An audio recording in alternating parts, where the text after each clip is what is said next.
What is good, my people? We are live back again with another episode of The Forecast. Now, our people have to realize we are in a war that has been going on for hundreds of years. We all know about the problem we have with unarmed black men and the police. But it's not just young unarmed black men. It's our elderly, our children, our women, the mentally disabled. They will specifically go after weak targets. In Cleveland, a mentally ill sister, Tanisha Anderson, was killed by the Cleveland police after her family called 911 to get her some help. So let's go back and see what happened to the sister, Tanisha Anderson. That cry for help. Mommy, help me. It's that cry for help that a Cleveland mother wants a grand jury to hear. A cry for help that happened more than 2.5 years ago when a mentally ill woman died while in custody at the hands of 2 Cleveland police officers. Only on News 5 tonight, we've learned that after months of review with the State Attorney General's office, Tanisha Anderson's case is about to move forward. On your side, Chief Investigator Ron Regan joins us now. Ron, why has this taken so long? Well, it's an investigation that's been treated like a football and tossed from one agency to another. Now we've confirmed a grand jury will finally decide whether to indict 2 Cleveland cops. No parent, no mother should have to wait this long. Tanisha Anderson's mother is calling on the grand jury to remember her daughter's cry for help. Your daughter calling you for help. Her cries for help. How frightened she was. That's what I live with. Tanisha's family called for mental health assistance that night in November 2014. The 37-year-old, who committed no crime and had no arrest record, was bipolar and schizophrenic. Instead, Tanisha was handcuffed, face down on an icy sidewalk outside the family home. Her uncle wants the grand jury to remember Tanisha's dying words. Imagine her laying down saying the Lord's Prayer. That's how she passed away. A Cuyahoga County medical examiner ruled the cause of death was sudden death associated with being restrained in a prone position. A police disciplinary review found the officers failed to call for an ambulance in a timely manner. I hope that the grand jury comes up with an indictment. His license plate is now a tragic reminder of the 14 minutes that went by before help was called. Imagine their loved one laying on the ground, almost butt naked for 14 minutes before a supervisor was ever called. Over the years, there's been 3 separate reviews of the case, including the Ohio Attorney General's office. This matter is very close to going to a grand jury, where people of the county will have the opportunity to hear all of the evidence and make a decision. So, you know, I guess that's the good news. We're getting close. A grand jury will be convening shortly, and we don't have an exact date yet, but we're pretty much ready to go. It's not months away. No. We're looking for time in the grand jury schedule and trying to work this out with Cuyahoga County officials. Waiting and waiting and waiting just to hear something concerning this case. It's like a weight being lifted. You haven't gotten to the decision yet. But I'm in hopes that they make the right decision. Well, the city settled a civil lawsuit with the family for $2.25 million. Meanwhile, both officers remain on the force. So this sister, Tanisha Anderson's family, called 911 to get her some help. And listen, we need to understand that we cannot call 911 to get help for our family members. 911 is not there to help us, especially when we're dealing with mental illness. But her family called 911, and they didn't call for police. They called for an ambulance. Even though they were trying to make it seem like they were calling for police to come and calm the situation down, the family specifically called for an ambulance to take her to the hospital. Instead, 2 Cleveland police officers show up, Officers Scott Aldridge and Bryan Myers. Now, I don't know why they were responding instead of EMS, But they claimed they were taking the sister to go get a psych evaluation, and on the way to the car, she started to quote-unquote actively resist. So when this mentally ill sister starts to lose it in the backseat of the police car, they decide to pull her out of the car, body slam her onto the ground, then repeatedly pushing her head into the ground and putting his knee on her back. Y'all know how the cops do. Until her body went limp and she stopped struggling, and then they handcuffed her. This sister, Tanisha Anderson, laid on the ground for 15 minutes, unconscious, before they gave her any medical help. And this sister never regained consciousness again. She died 2 hours later in the hospital. Beginning with breaking news at the noon hour, we now know more about how a 37-year-old Cleveland woman died after being taken into police custody. Good afternoon, everyone. I'm Leon Bibb. On your side, Chief Investigator Ron Regan joins us live in our newsroom. Ron, the final autopsy report for Tanisha Anderson has just been released. Well, that's right, Leon, and we've gone through this report, and here's what we now know. Tanisha Anderson arrived at the hospital at 11 minutes past midnight on November the 13th in full cardiac arrest. That's about an hour and 20 minutes after police first arrived outside her home at 10:46 in the evening. It was a call to get mental health assistance for Anderson. But the family said after Tanisha grew agitated, police threw her to the ground, handcuffed her, and placed a knee in her back.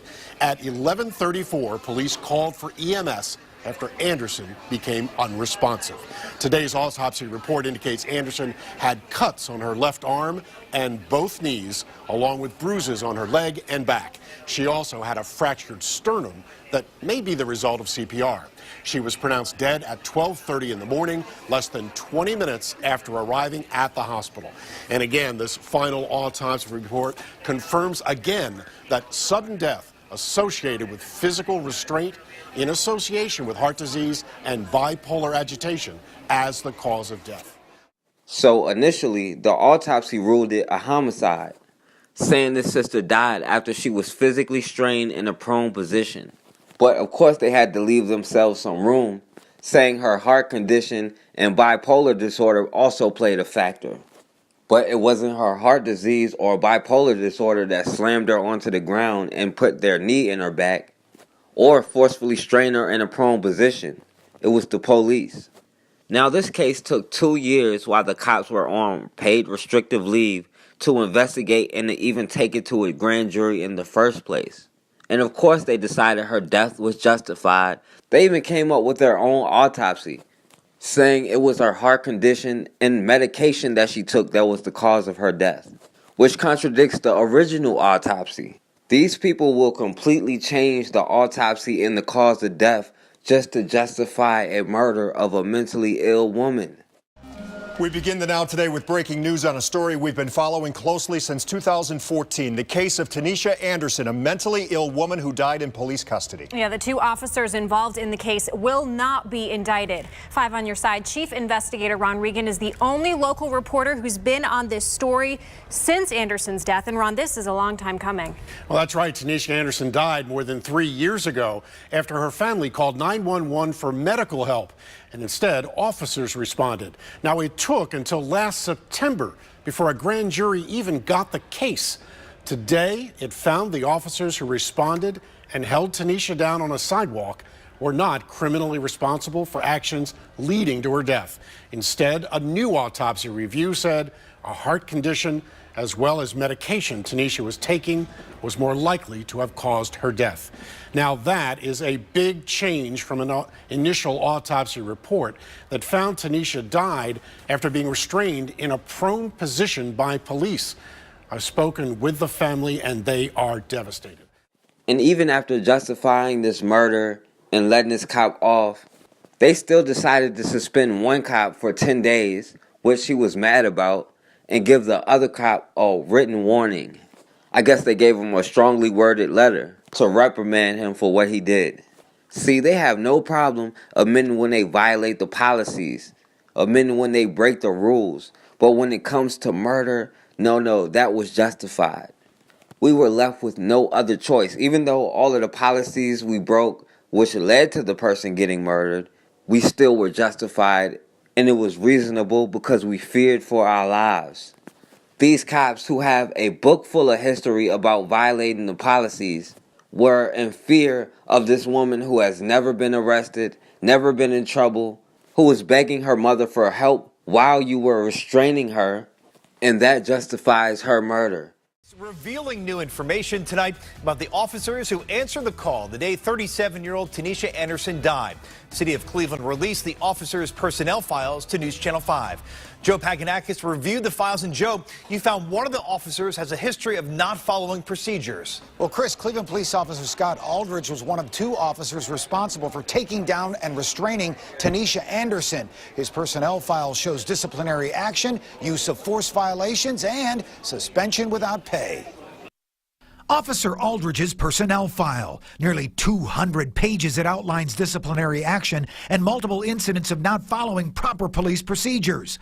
A 3-day suspension without pay for violation of the city's use of force policy involving a taser incident he failed to report in April of 2013.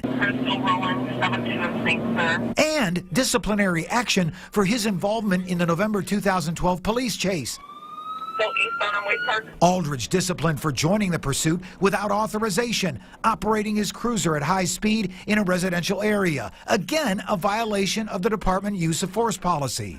The personnel file also shows Aldridge received written warnings for not following procedure while he was a security guard at National City Bank and American Greetings prior to becoming a Cleveland police officer in October of 2007. Tanisha Anderson's family has so far not made a comment, but family attorney Dave Malick believes Officer Aldridge's personnel file shows the Cleveland Police Department is doing a poor job in vetting and keeping track of its officers. He says a 3-day suspension for Aldridge isn't nearly enough. Malick said, quote, "The Cleveland Police Department has an inability to collect and analyze data on its officers. This makes it hard for the department to take proper disciplinary action." And so far, the city of Cleveland has not issued a statement concerning the release of Officer Aldridge's personnel file. The Anderson family has filed a wrongful death suit against the city, Officer Aldridge, and his partner, Officer Bryan Myers. These cops have the violent record. She doesn't. This is why we need to build institutions so that we have someone that we can call to help our mentally ill. This is why we need to stop being divided so we can stop being conquered. They don't care if you're mentally ill. They don't care if you're a man or a woman. We can't afford to argue amongst ourselves. We can't afford to sit there and point the finger at each other because we're never going to get out of this situation by doing that. And I'm not saying you got to smile in everybody's faces and be best friends with everybody, but for us to accomplish anything, we're going to have to be on the same page at least. We all can agree on the end goals. And the bashing between the sexes, the gender war, has got to stop. Of course there's issues, but until we're in a position where we can actually do something about that and solve it, then we're going to be in the same position. And yes, there are black men who specifically bash black women, and they need to be held accountable. Those are the kind of things we shouldn't tolerate. But we can't base a whole group of people from a small segment within that group. There's also a group of black women that bash black men, but do I think that's the majority of black women? No. We've been hearing stereotypes about ourselves for so long that we believe them now. We're shocked when white people believe the stereotypes about us when we believe the stereotypes ourselves. Not all black women are angry. There are many types of black women. Some are angry, some are happy, some are quiet, some are loud. Every group has a wide variety of different people within it. Yet we believe the stereotypes, but as long as we stay divided and stay on this tribalism mindset, then we're going to be conquered.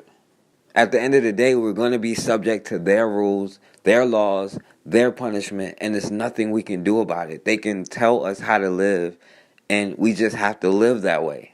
Until we decided we've had enough, and we put aside our differences, then that's just the way it's going to be. Family's call for help turns to tragedy. A woman with mental illness dies after police handcuff and pin her to the ground. When I lay down at night, that's all I see. That's all I hear. Today, after years of investigations, the officers involved are cleared in her death. Myself and the family cannot be free until there's justice for Tanisha. For more than 3 years, the Five on Your Side investigators have been looking into the case and the ongoing probe into Tanisha Anderson's death. Today, a grand jury decided the 2 Cleveland police officers who arrested her before she died aren't responsible and won't be charged. Now that decision is leaving Tanisha's family in shock. Five on Your Side Chief Investigator Ron Regan has been following this tragic case since day one. And Ron, we learned today there's a change in her listed cause of death. Well, the grand jury heard from a second medical examiner who blamed a heart condition and medication as more likely to have caused her death, even though the original autopsy ruled it was caused by police restraining her in a prone position. Now, the family's fight for justice began a few days later in a candlelight vigil. And we are praying this evening for strength. Tanisha's mother, surrounded by family and friends outside their home. Then, days later, Justice for whom? Tanisha! Family members joined community activists, reacting to how a call for help ended in tragedy. 911, do you need police, ambulance, or fire? It's going to probably be ambulance. That's the 911 call, clearly asking for an ambulance, not police. Family members of 37-year-old Tanisha Anderson say they called 911 for medical and mental health assistance. This police report we obtained says Tanisha was not violent. Even so, family members say police used what's called a takedown move. Tanisha collapsed and left on a cold sidewalk outside their home until an ambulance finally arrived. A month later, another rally. And by January 2015, the family filed a wrongful death lawsuit. When any mother hears the cry of her child, asking you to help me, mommy, mommy, help me, help me. 6 months later, the Cuyahoga County Sheriff's Department finally began an independent investigation into the case. It was eventually handed over to a special prosecutor with the Ohio Attorney General's office. Then, last February, the family won a $2.2 million settlement and unveiled a bronze plaque they would want displayed at the police station near their home, calling for improved policies regarding the mentally ill. I'm going to continue to fight for the rights for all mentally ill. I can't bring Tanisha back, but there are more, many, many more that needs this kind of help, and that is my goal.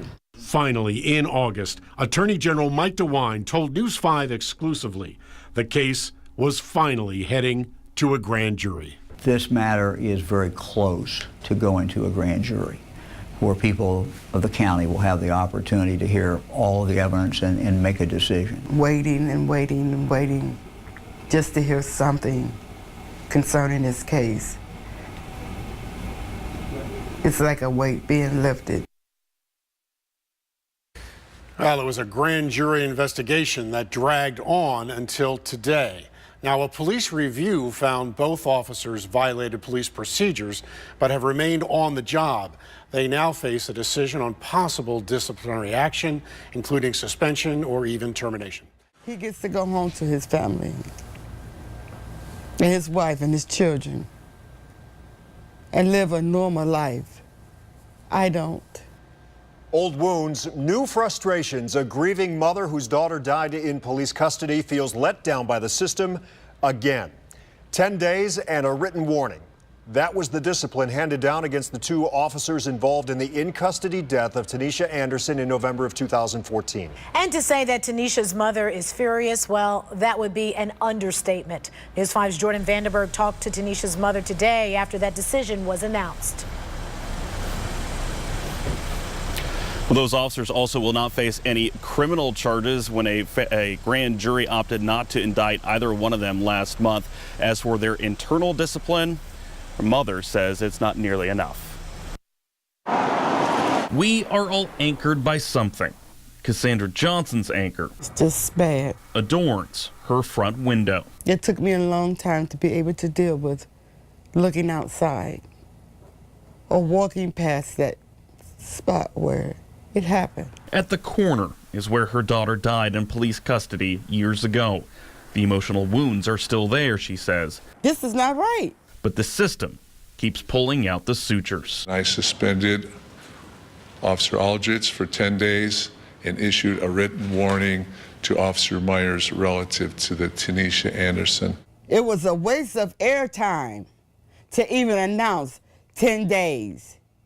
It was a waste of time. In November 2014, Anderson was in the midst of a bipolar episode when police tried to physically restrain her. She later died. An internal review found the two officers, Scott Aldridge and Bryan Myers, did not notify supervisors or EMS in a timely manner. One autopsy ruled her death a homicide. Another report, ordered later, determined Anderson died from a cardiac event. Justice doesn't mean anything anymore. Don't mean anything. Society has what they do first is blame us, and they never look back into what happened to her with their family, doctors, or whoever else. It shouldn't be the officers that are blamed first. The police union will fight Officer Aldridge's discipline. Tom, before, we're disappointed in it. We think 10 days is excessive. We still maintain that our officers did nothing wrong. Like I tell these Channel 8 people, we had to make a split decision. And you know what? These families are with Tanisha. They were with Tanisha the whole time. They know about her mental illness. She had heart problems. I don't know where this falls on the police officers when it's just a split moment decision. Still maintain they did nothing wrong. We're going to grieve it, and we're going to win their 10 days back.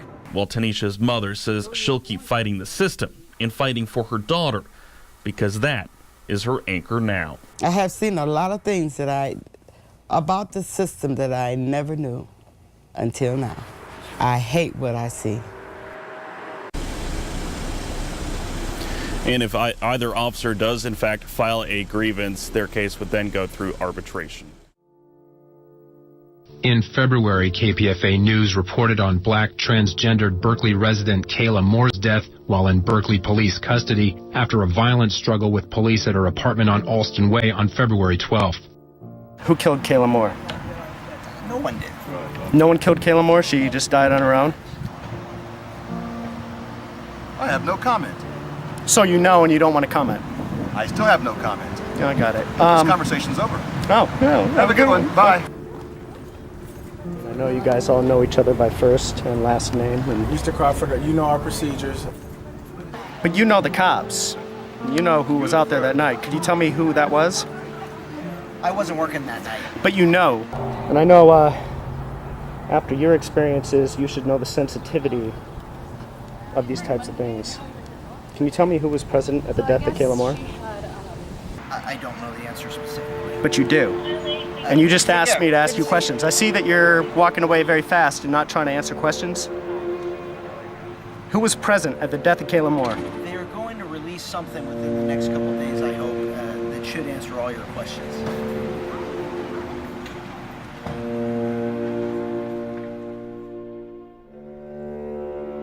Outrage in Berkeley tonight after police shot and killed a grandmother. Now, some witnesses and family members tell me this shooting was just wrong. This is the officer who pulled the triggers. So Cummings, can I get any statement from you on the killing of Anita Gay? You hear that on the radio? What's that? Oh, yeah. Yeah, we gotta respond. Thank you. You guys unfortunately know the story of Tamir Rice. He's a 12-year-old in Cleveland who had a toy gun, and he was shot dead in 2 seconds flat. Cops pulled right up to him. They didn't pull up to the street. They pulled up on the grass, as you see in that picture. They came up to him. They never asked him any questions. They didn't give him a chance to respond. They didn't give a chance for him to say that it's a toy gun. They got out of the car and shot him dead. Now, the cops who did that, of course, not convicted of anything, free to go. The prosecutors in Cleveland threw the case and bragged about it. Said they went to a grand jury where the whole point is to indict the person. In this case, it would have been the cop. They did the opposite. They presented defense witnesses, previously unheard of in a grand jury. The grand jury decides whether you go to trial or not. The defense has no role in it. The defense comes in the trial. But for the first time ever, prosecutors presented a defense instead of the prosecution. So there's no justice in Cleveland. But we already knew that. Now it's gone to a whole new level. The city of Cleveland wants $500 from Tamir Rice's family for the ambulance that carried his dead body. They say that they are his creditors because the family owes them for that ambulance ride. So this is what they filed. The city states that the Rice family is responsible, quote, for emergency medical services rendered as the decedent's last dying expense under Ohio Revised Code. You're going to sue the... Now, look, we just did a story earlier this week. A Chicago cop went and shot a kid who'd called for help, shot the neighbor too, just gratuitously, and then sued the family of the black kid he had shot and killed, saying, it caused me some emotional trauma to kill your son, so give me $10 million. Now, that's reprehensible beyond comprehension. But this is the city. This isn't just one stupid guy. This isn't one monster. This is the city of Cleveland acting as a monster to say, we killed your son. And by the way, we'd call it murder under any other circumstance. If the roles were reversed and you walked up to a cop and without saying anything, you shot him dead in 2 seconds, that'd be murder. If you went up to any average civilian and shot him dead in 2 seconds without asking him any questions, that'd be murder. But when cops do it, I don't know, man, I didn't bother checking to see if it was a toy or not. I didn't fully see it. So I shot him. Who cares? We're done with it. I'm free to go anyway. City of Cleveland will back me when I'm killing any black kid. But we're not allowed to call that murder, right? But now, on top of that, they're going to sue the family to try to get $500 for the ambulance that carried their dead son's body. The family lawyer said this adds insult to homicide.